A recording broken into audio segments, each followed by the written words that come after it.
వీలేదు అని ఏం చేశాడంటే దావీదు ఆ మందసాన్ని ఎలా తీసుకురావాలి అని యాజకుడిని అడిగాడండి. యాజకుడిని అడిగితే అప్పుడు యాజకుడు చెప్తున్నాడండి, మందస్సము మోసేవారు యాజకులై ఉండాలి, మందస్సం ముందు యాజకులు ఉండాలి, మందస్సం వెనకాల యాజకులు ఉండాలి, ఆ తర్వాత సైన్యం ఉండాలి, మరి పాటలతోటి వాయిద్యాలతోటి గాన ప్రతిగానాలతోటి ఆయనను తీసుకుని రావాలి. అది దేవుని యొక్క ప్రణాళిక. మోషే ఇశ్రాయేలీలు వెళుతూ ఉన్నప్పుడు మందసాన్ని ఏ రీతిగా తీసుకెళ్లాలో ఇశ్రాయేలీ యొక్క ఒత్తులు వెలుగుతూ ఉన్నాయి. అది దీపం వెలిగిస్తూ ఉన్నారు, ఒలీవ నూనె పోసి దేవుని మహిమపరుస్తున్నారు, దేవుని ఘనపరుస్తూ ఉన్నారు, బలులిస్తూ ఉన్నారు. వారి ఏలీ కుమారులు మంచివారు కారు గనక మందసం దేవుడు ఏం చేశాడంటే ఇశ్రాయేలీలో నుంచి మందసము తీసేశాడండి. కానీ ఇశ్రాయేలు చేయవలసిన యుద్ధము ఎవరు చేశారో తెలుసండి? దేవుడు చేశాడు, దేవుడే చేశాడండి. అక్కడ అక్కడ పెట్టిన విగ్రహం కూడా ఏమైపోయింది తెలుసండి? బోర్ల పడిపోయింది. ముందు తల ఇరిగిపోయింది, బోర్ల పడింది. తర్వాత మళ్ళీ అయ్యో మన దేవత ఇలాగైపోయిందేంటి అని మళ్ళీ ఏం చేశారంటే దాన్ని నిలబెట్టి చేతులకి చేతులు అతికించి మెడకాయలు అతికించి మళ్ళీ నిలబెట్టారు. మళ్ళీ నిలబెడితే మళ్ళీ ముక్కలైపోయింది అనమాట అండి. దేవుని ముందు ఏది నిలబడదని ఎవరు తెలుసుకున్నారో తెలుసండి? ఫిలిస్తీన్లు తెలుసుకున్నారు. ఫిలిస్తీన్లు తెలుసుకుని ఈ దేవుడు మన దగ్గరుంటే మనం అందరము చనిపోతాం అంచేత వాళ్ళ దేవుడిని వాళ్ళకి ఇచ్చేయాలన్న ఉద్దేశంతోనే అక్కడికి పంపించారనమాట. ఆ పంపించిన ఆ మందసమే ఓబేదేదోము ఇంట్లోకి వచ్చింది. ఓబేదేదోము ఆశీర్వదించబడ్డాడు.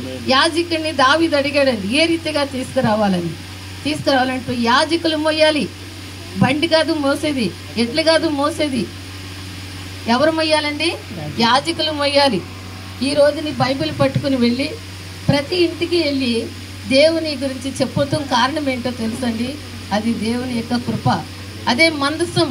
దేవుని దాసుని మీరు గృహంలోనికి పిలిచినప్పుడు, దేవుని దాసుని మీరు గౌరవించినప్పుడు ఎవరిని గౌరవిస్తున్నారో తెలుసండి? దేవుని గౌరవిస్తున్నారు. దేవుని దాసుని గౌరవిస్తే దేవుని గౌరవిస్తున్నారు. వాక్యమును ప్రేమిస్తే దేవుని ప్రేమిస్తున్నారు. మీరు దేవుని ప్రేమించండి, దేవుని మహిమపరచండి, దేవుని ఘనపరచండి. దేవుని మీ ఇంటి ఇక రోజు ఎంత ప్రార్థన పరాలో ఆ రీతిగానే కుటుంబము కూడా ఆశీర్వదించబడింది, దీవించబడింది. ఏ విషయంలోనైనా దేవుని మీదే ఆనుకుంది. ప్రతి విషయము దేవుని మీద ఆనుకుంది. తన జీవితం ఒక సాఫీగా సాగిపోతూ ఉందండి. దేవుడు గొప్ప దేవుడు.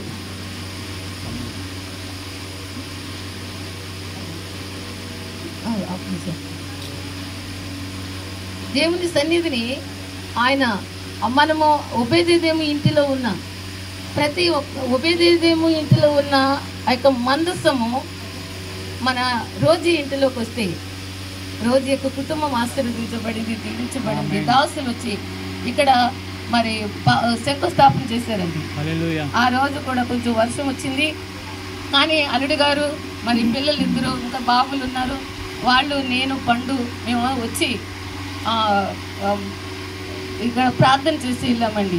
నాకే ఆశ్చర్యం, ప్రభు అమ్మ మందిరం ఇల్లు ఎలా కట్టబడుతుందంటే మంచిగా కట్టబడుతుందమ్మా అని అన్నారు. ప్రార్థన చేసామండి. ప్రార్థన చేసిన తర్వాత రోజు అమ్మ పాస్టర్ గారు శంకుస్థాపన చేశారు, పాస్టర్ గారిని పిలవాలి అని చెప్పినప్పుడు తప్పనిసరిగా పాస్టర్ గారిని పిలిచిందండి. ఇక్కడ పాస్టర్ గారితోనే ఈ రీతిగా జరిగిస్తుంది, ప్రార్థన జరిగిస్తూ ఉందండి. దేవుడు బిడ్డను ఆశీర్వదించాడు, దీవించాడు. అయితే ఓబేదేదోము ఇంటిలో దేవుని యొక్క కృప ఉంది, అలాగే గృహంలో కూడా దేవుని యొక్క కృప ఉంది. ఈ వాక్యం మీద బిడ్డలు కూడా దేవుని యందు భయభక్తులు కలిగి ఉండాలి, ప్రార్థన చేయాలి, దేవుని స్తుతించాలి. దేవుని హృదయంలో మీ హృదయంలో ఉంచుకోండి. అదే మందస్సము మీ హృదయంలోకి వచ్చింది అనుకోండి, అది మీరే ఆశీర్వదించబడతారు. మీ ఇల్లు ఆశీర్వదించబడుతుంది, మీ గృహం ఆశీర్వదించబడుతుంది, మీరు సమస్తం అన్ని విషయాలు కూడా ఆశీర్వదించబడతారు. దేవుడి యొక్క వాక్యమును దీవించును గాక. దేవునికి మహిమ కలుగును గాక.